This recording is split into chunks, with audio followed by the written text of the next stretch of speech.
Assalamualaikum warahmatullahi wabarakatuh. Pertemuan kali ini kita membahas perjuangan menghadapi ancaman disintegrasi bangsa.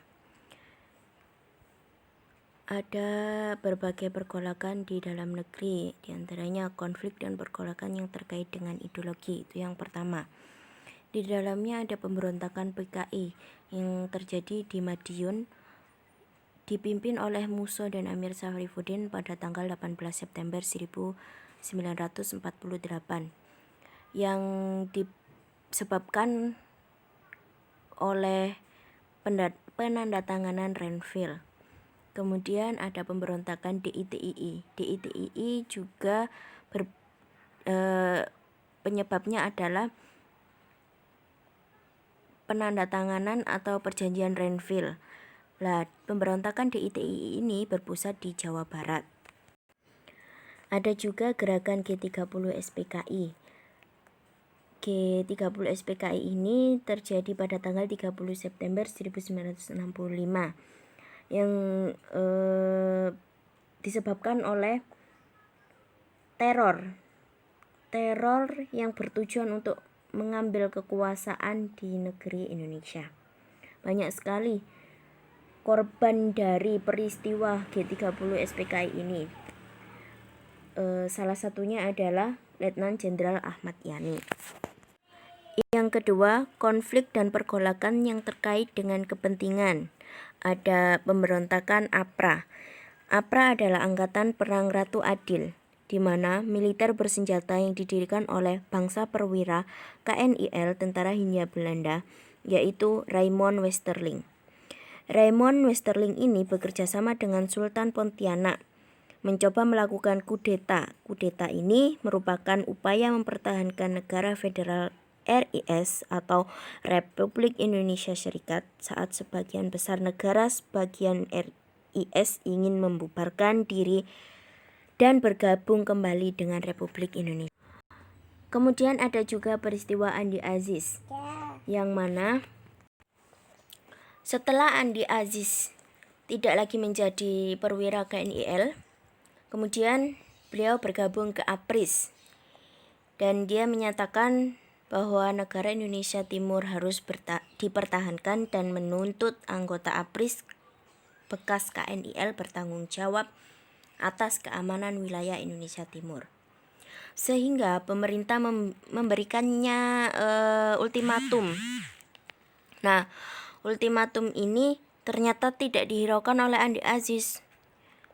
Akhirnya pemerintah mengirim pasukan untuk menangkap Andi Aziz, dan Andi Aziz berhasil ditangkap di Yogyakarta dan diberikan hukuman 15 tahun penjara.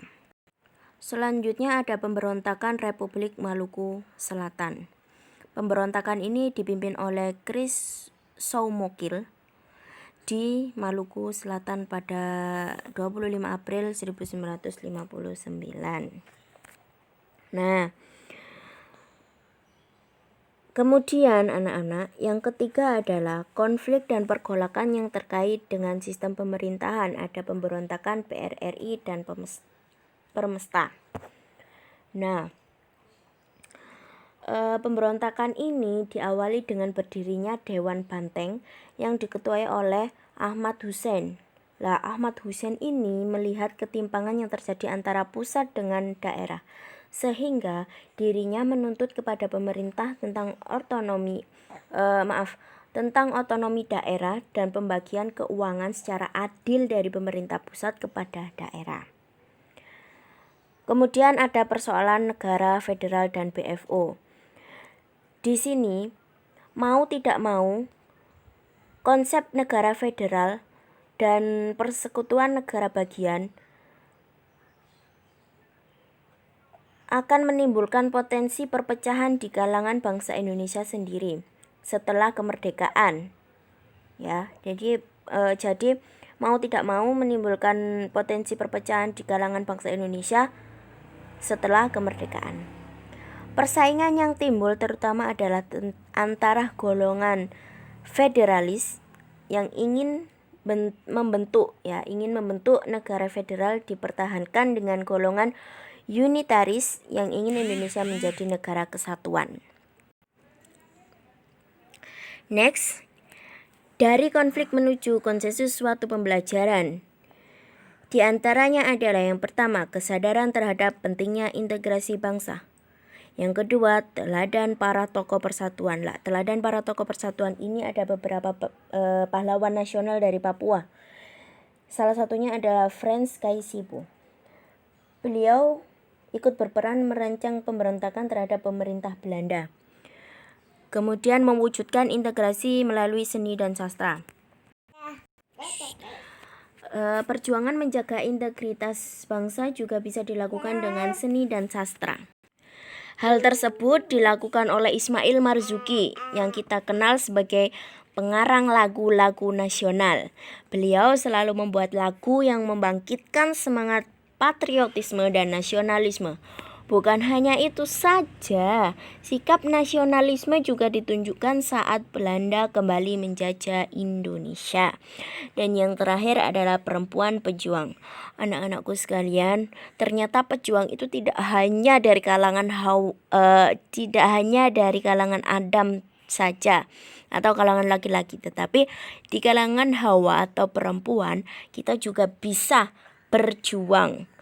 Contohnya pahlawan nasional yang berasal dari Sulawesi Selatan yaitu Opu Daeng Risaju. Nah, Opu Daeng Risaju ini aktif dalam Partai Serikat Indonesia dan pernah menjadi ketua PSII cabang Palopo. Dalam perjuangan kemerdekaan, beliau juga melawan Nika dengan memobilisasi pemuda Palopo dan Luwu yang membuat kewalahan Nika. Nah, cukup sekian. Kalau ada pertanyaan bisa komen di bawah ya. Assalamualaikum warahmatullahi wabarakatuh.